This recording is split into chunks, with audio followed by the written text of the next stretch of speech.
of the Cybertruck. This is a joint investigation involving the FBI, the ATF, the Las Vegas Metropolitan Police Department, and these folks worked through the night and found a lot of stuff that is very useful for this investigation.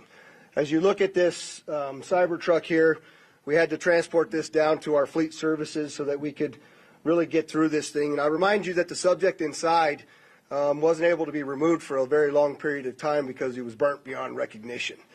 And so as we continue to move through this, I'm going to talk a little bit about his identity and what we believe, but I would like to highlight a couple of things that the teams found inside of the Cybertruck that are useful to the investigation. And that, first and foremost, is a military identification. We also found a passport. We found a Desert Eagle 50 caliber semi-automatic pistol. And if you'll notice on a lot of these guns that we're going to talk about here, they're almost just burnt beyond recognition as well. There's a SLR model B30 semi-automatic firearm, number of fireworks that were still in the vehicle that had to be removed. Notably, we found an iPhone and a smartwatch, and then several credit cards were also in the name of our subject. Our subject is 37-year-old Matthew Livelsberger. He's of Colorado Springs, Colorado, born July 22nd of 1987. Now, as you'll see here on a picture of his driver's license, let's see, the question really still remains for me, and I know that there's a lot of you folks in the media that are identifying this person as the person in our vehicle.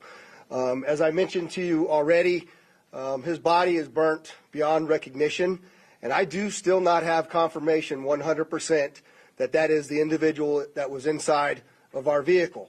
And so as I'm calling it now, the subject or person of interest, I will not come back until I have the confirmation through DNA or medical records that this is indeed, in fact, the subject inside of the vehicle.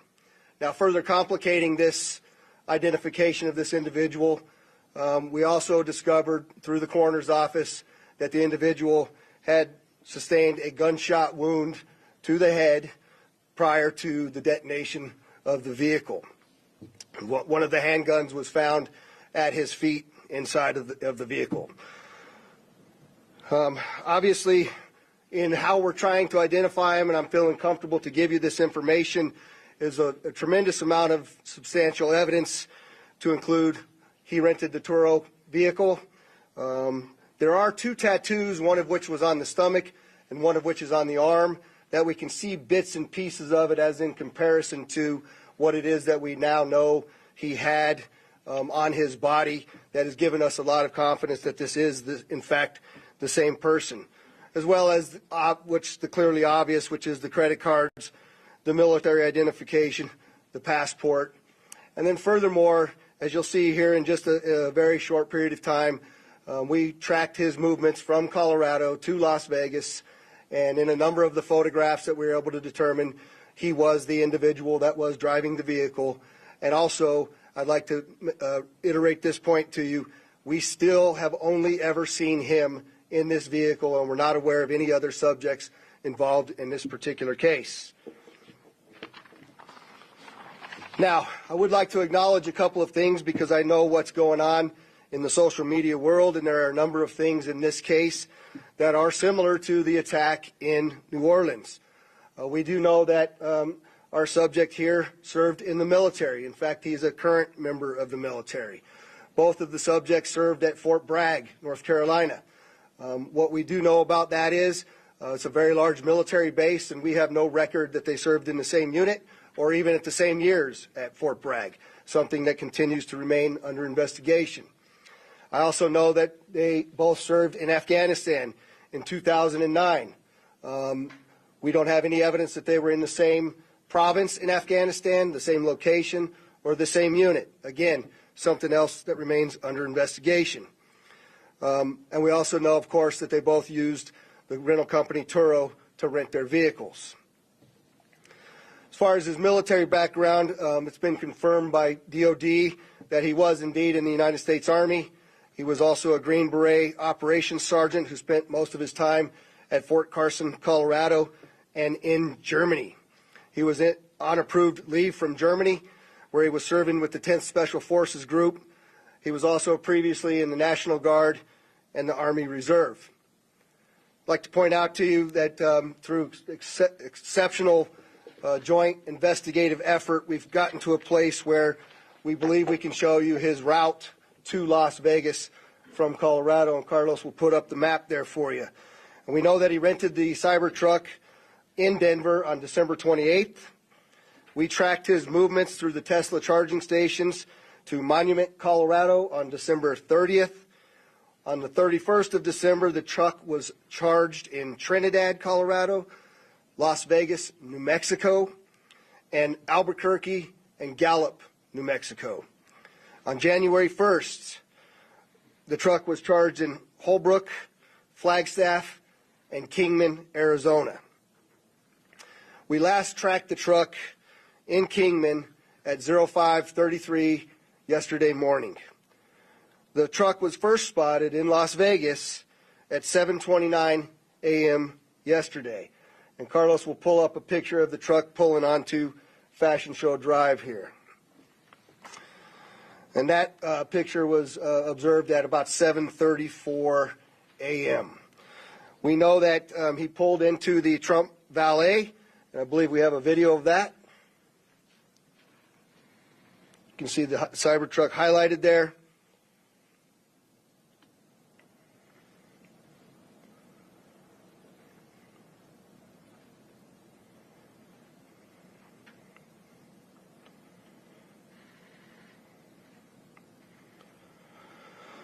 So through extensive surveillance video, we were able to track him leaving there, and we know that he went to several different places along Las Vegas Boulevard, and he spent some time in a parking lot of a business near Flamingo and Las Vegas Boulevard. We didn't have a video of the truck pulling back onto Las Vegas Boulevard from the sands.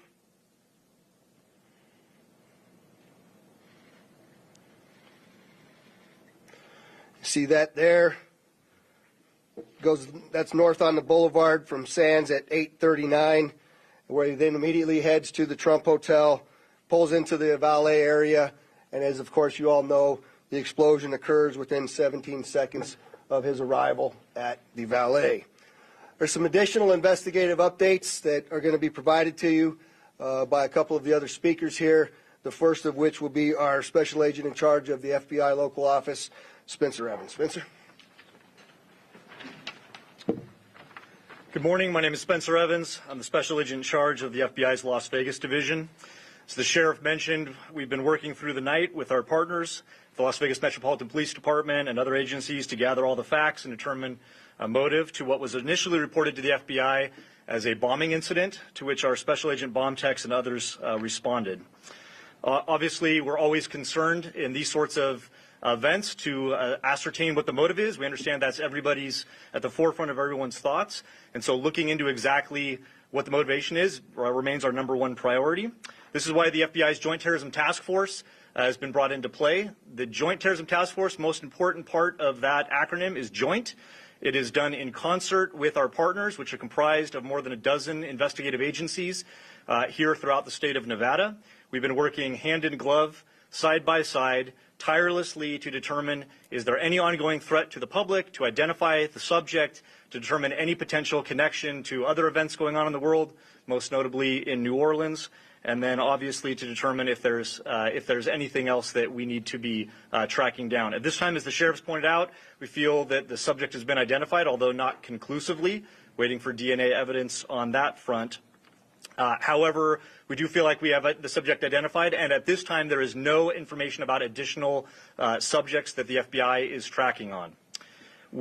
Our resources, as I mentioned, that have been deployed in support of this event include Special Agent bomb techs, our evidence response team, which is processing crime scenes, side by side with the forensics folks from Las Vegas Metropolitan Police Department, our investigators, our intelligence analysts, and then outside of the FBI Las Vegas field office, we have investigative leads that are being conducted by FBI field offices, both internationally and domestically as well. As always, when the FBI is involved with any sort of case like this, we ask for help for the public. Anyone with information related to this incident, we encourage you to please call 1-800-CALL-FBI, or you can submit a tip online at tips.fbi.gov. We've already received thousands of tips related to this incident. The challenge that we face moving forward is to separate those that are pertinent and relevant and those that can be verified for those, from those that have not. For example, one of the tips that we received just today relates to information alluding to this subject's personal experiences related to his time and activity in the military. Again, that's unverified and uncorroborated, but one of many tips and leads that we will be following up in the days that come. If you have any additional information, again, encourage everyone, 1-800-CALL-FBI or submit it online, tips.fbi.gov. We will tirelessly work to exhaust all investigative leads and conclusively determine what the nature of this particular incident was, what the motivation was, and to the extent possible, share all that information as we obtain it. I'll now turn some time over to the Assistant Special Agent in charge from the ATF, Kenny Cooper.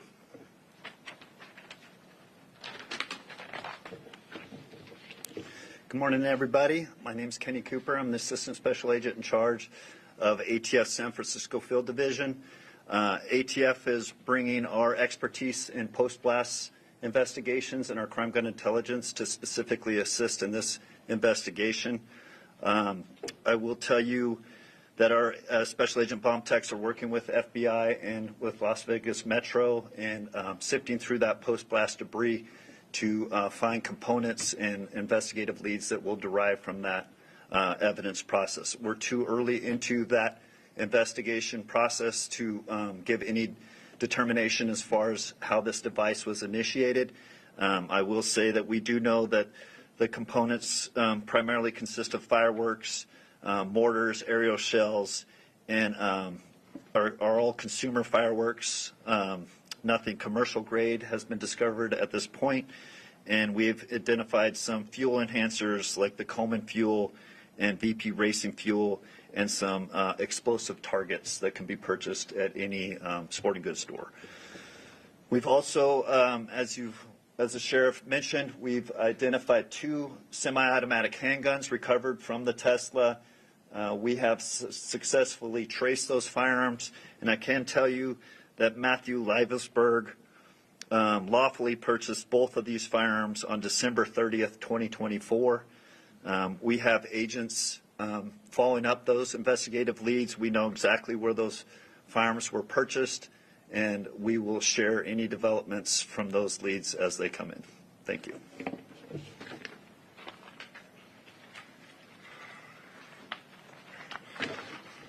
We also have the Clark County Fire Chief here, John Steinbeck, and he didn't have any additional updates, but if there's any questions in regards to what the fire department did during this, he's here to answer those questions as well. With that, I'd just like to say before I take a couple questions from all of you, you'll notice that we're not releasing information that we haven't corroborated and verified.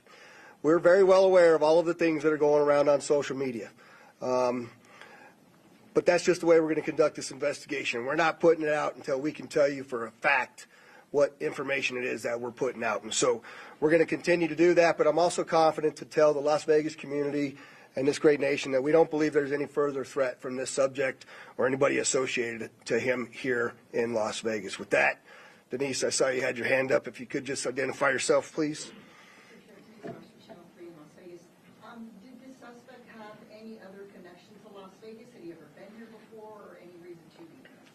So the question was, did the subject have any ties to Las Vegas, or had he ever been here before? I do believe we had one instance a number of years ago where he stayed at a local hotel, but we're still trying to verify that information as well. Sir? The David Charles, KLAS TV. There was, you have a gentleman in a Cybertruck, Trump Hotel. There's information that the FBI was in Colorado Springs last night, possibly at this gentleman's home. Any information about why? I think I'll let Spencer answer that question. Yeah, so as I mentioned, the motivation at this point is unknown. We are, as I mentioned earlier, following investigative leads both domestically and internationally as well.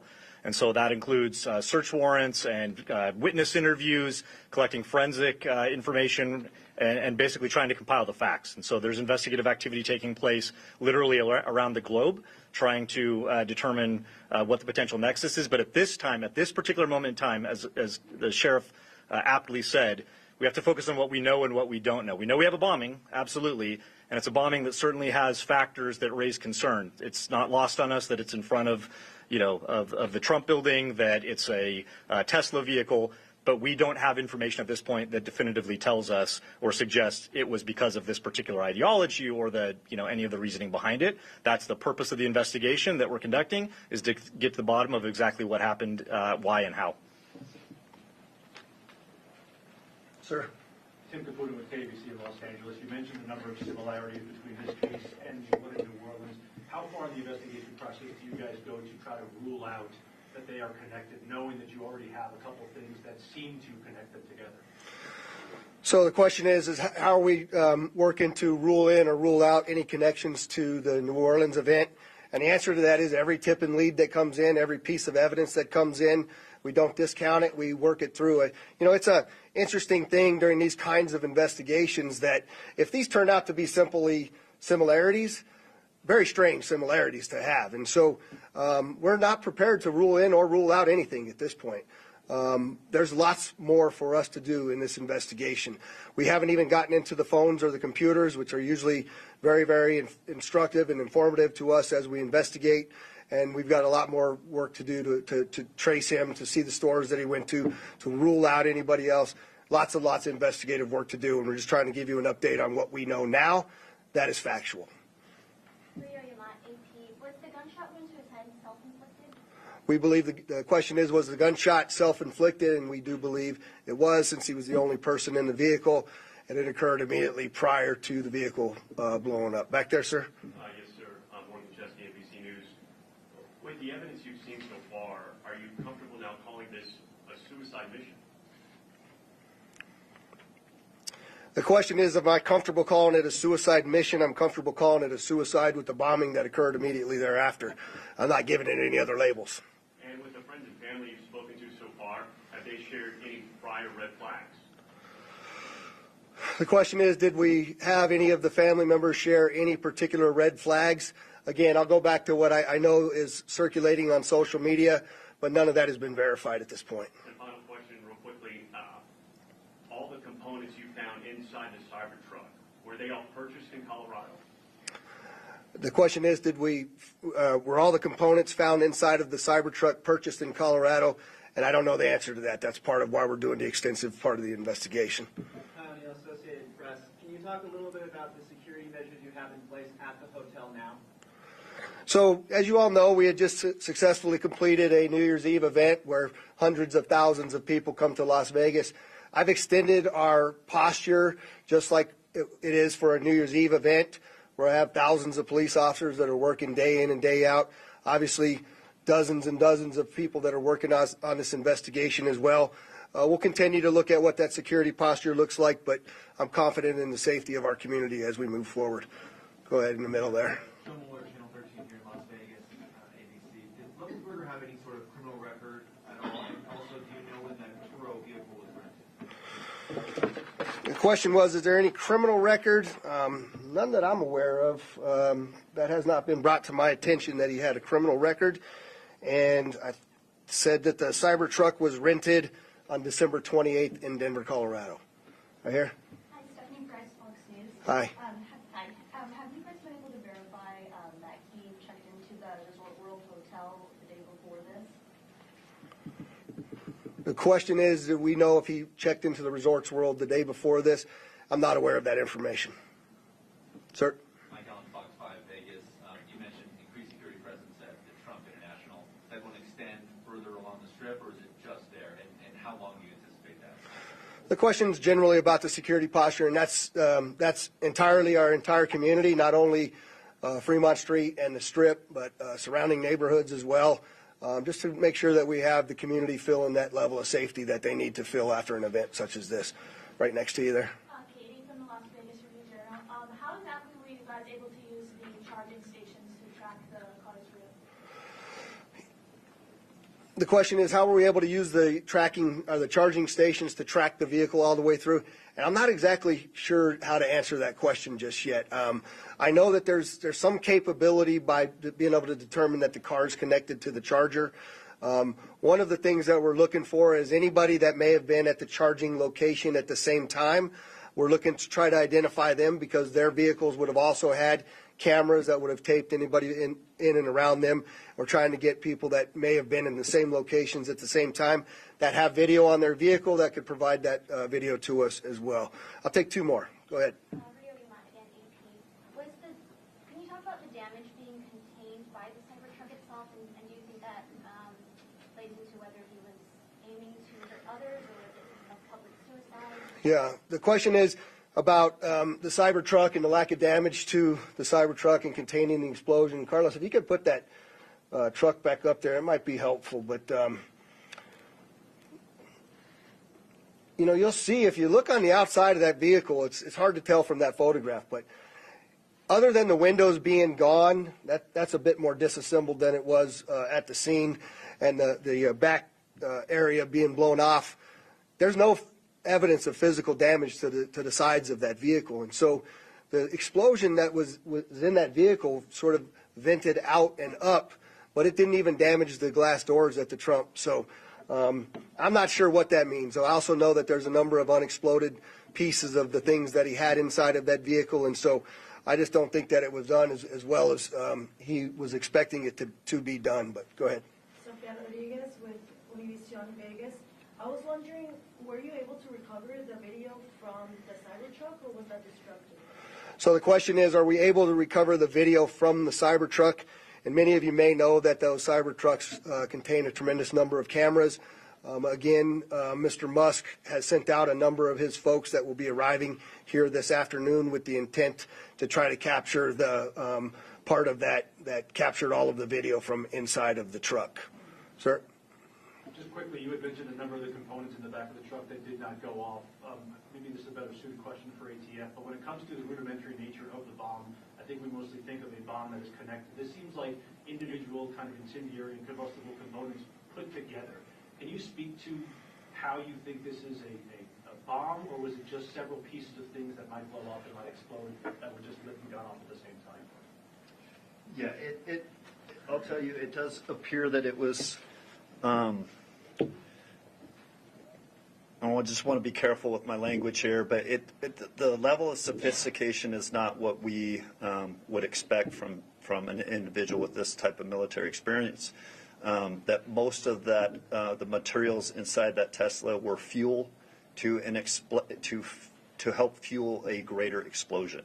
But it's too early to answer any question as if there was sophisticated connectivity to those components to make it ignite in the way that it did. All right, there was one last hand over here. I'll take your last question. Or maybe this is for Special Agent Evans, Mike Carter, Newsmax. Any idea if the suspect has been in touch with any outside terrorist groups? Has this investigation extended globally? The question is, do we know whether the subject's been in touch with any outside terrorist groups or if it's been investigated globally? And Spencer, you want me to? Okay. So the question about whether it's being investigated globally, absolutely. Like I said, we're running down investigative leads around the world. No information that we're aware of right now that connects this individual to any terrorist organization around the world. But that's obviously the thrust of the investigation, is ruling out that there's any sort of terrorism nexus, and then again getting at what the ideology is. We appreciate you all coming, and we will be back before you when there's substantial updates to provide to you. Thanks for all your great work.